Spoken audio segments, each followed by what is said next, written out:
Hello everypony, I am Critical Thought and welcome to my review of Pinkie Apple Pie. Before we jump into this review, I wanted to apologize for no new review uploads in, yikes, 5 months? Well, I do have an excuse. At the time of my last review, I got swamped at work and was basically given 0 days off for like 3 consecutive weeks. This gave me no energy to actually work on videos, and by the time things returned to normal, I was out of my normal flow and it was just a chore to work on them, so I went on hiatus. However, by going to the last ever BronyCon, shameless plug to my vlog series of it in the top right corner, I was really reinvigorated and fell back in love with the show again, so I have returned. Obviously, my schedule has been thrown almost completely out the window except for the order of release and the 10th anniversary date, which I still plan to cover the pilot episode on. We good now? Okay, on to the review. This episode was the grand debut of Natasha Levinger. Alright, you know the drill by now. Let's check IMDb and yeesh, that's not good. She's only got 1 credit for a non-MLP related project where she was the writer of a 2004 straight-to-TV romantic comedy called My Sexiest Mistake on the Oxygen Network. I literally can't even find a trailer or an advertisement for it. Just this one screenshot. This is not a good sign. At all. But I'll give her a chance to impress me. I mean, I still enjoyed some other episodes by first-time writers, but maybe this one won't be just as forgettable as her movie that barely has an IMDb entry. Let's find out. We start off this episode kind of poorly, if I'm being honest. Twilight is at home doing some genealogy research for no real reason whatsoever when Pinkie just suddenly appears and gets nosy about what she's doing, pulling one of her scrolls out and finding out down near the bottom that she might be Applejack's distant cousin. However, this is way too rushed for me. I can take Pinkie just randomly showing up, cause that's just how Pinkie do, but a simple line from Twilight about why she's doing this genealogy research would have gone a long way towards setting up the premise properly. Maybe Twi could have been looking for some kind of clues as to who planted the Tree of Harmony to tie into the rest of the season-long story arc. Or maybe she could be looking through the Apple family's records specifically to help Applebloom find out if she has any more blank flanks in her family to give us an even smoother segue into the premise. Or hell, I'd be satisfied with her just saying she was curious and leave it at that. But nope, no explanation whatsoever. So we're just slapped in the face with a big reveal without build-up within the first 80 seconds of the episode. Great. Theme. After both the Apples and Pinkie gush over the fact that Pinkie is joining the family, AJ looks over the genealogy scroll Pinkie brought with her from Twi's house to find where it says they're related, saying she can't find the proof on the scroll. Pinkie points out what she believes to be the proof at the very end of the scroll, saying that AJ's great-great-auntie Applesauce is a 4th cousin twice removed to the Pie family. However, AJ can't read the part where it says that the Pie family is related to the Apples since the ink is smudged. Pinkie does acknowledge that there is some smudging on the scroll, but says she knows in her heart that's what it says. I gotta say, props to whoever it is at Hasbro Studios who is keeping track of the continuity and universe of this show, and not just slapping 2 ponies together for the sake of a story, cause Pinkie being related to the Apple family is extremely plausible. Just look at a map of Equestria and you will see that the rock farm where the Pie family has lived for ages is just a stone's throw, no pun intended, from Appaloosa, the town founded by the Apple family. The proximity of these 2 locations is never mentioned in the show, but does appear on some related merchandise, and it's clear that this pairing was no accident. Someone's got to be paying attention to this stuff, and I'm so happy that they are. Since the scroll was inconclusive about whether Pinkie and AJ are related, the other Apples decide it would be a good idea to go on a family road trip to visit their cousin, Goldie-Delicious. Goldie has a nearly complete record of the entire Apple family history, and is the only person who could possibly verify Pinkie's theory. While Pinkie heads back home to Sugar Cube Corner to pack for the trip, AJ calls for a family meeting. She says she wants Pinkie to see only the best sides of their family on the trip, and asks everyone to refrain from bickering and getting on each other's nerves.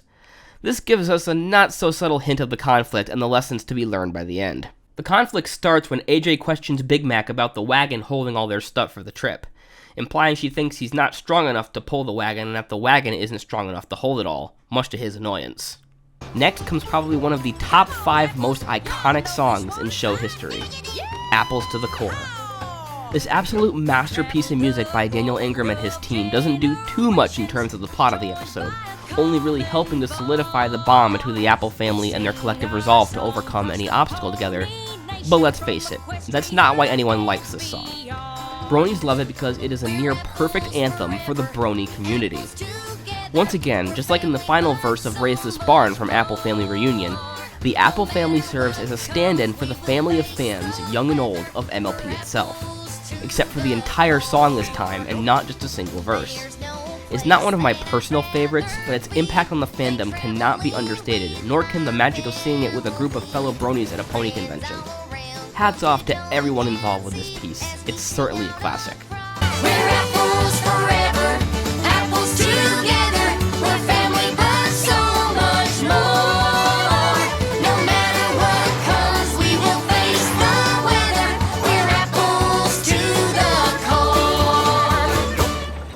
After the song, the wagon falls apart, just as AJ feared it would, and she jumps to blame Big Mac, only to catch herself and stop being angry when she sees Pinkie is next to her to continue her illusion of complete harmony. Being that they are too far to turn back home, they decide to continue on at Goldiedelicious's house by raft. Except that they don't have a raft. That's when Granny Smith says they can build one out of the broken wagon parts and use sap from a nearby sugar pine tree to hold it together. Is anyone gonna help that squirrel out? Granny Smith? Anyone?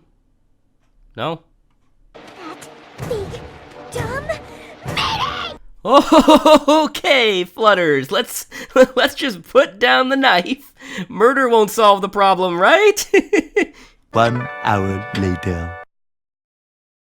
So, does anyone have the number of a good therapist? Wait a second! This one is for the scrapbook! Pinkie Pie, when did you have time to make this? Applejack, when you're family, you make the time! This little bit here with Pinkie's Scrapbook seems like a throwaway gag in this episode, and I won't say it becomes particularly important either, but it does continue to play a role in this episode moving forward. Good on the writer here for not wasting time showing us things that are completely meaningless. As they approach a fork in the river on their trip, Applejack asks for the map, and Apple Bloom finds it among their things. Who's got the map? I got the map. And to the A to the U-P. Ain't no other pony found a map like me. I'm Apple. Uh-oh. Oh my god, they literally just referenced Twilightlicious. After Granny Smith accidentally guides the group through the scariest cave in Equestria, and if the sounds we hear are any indication, that's no exaggeration, AJ fights with Granny over control of the raft until the steering wheel breaks and leaves the family helpless as they tumble over a waterfall. At the bottom, the sap fails to keep the raft held together anymore, and it all sinks. They arrive at Goldiedelicious's house soon after, but she's out on some errands and won't be home for a while.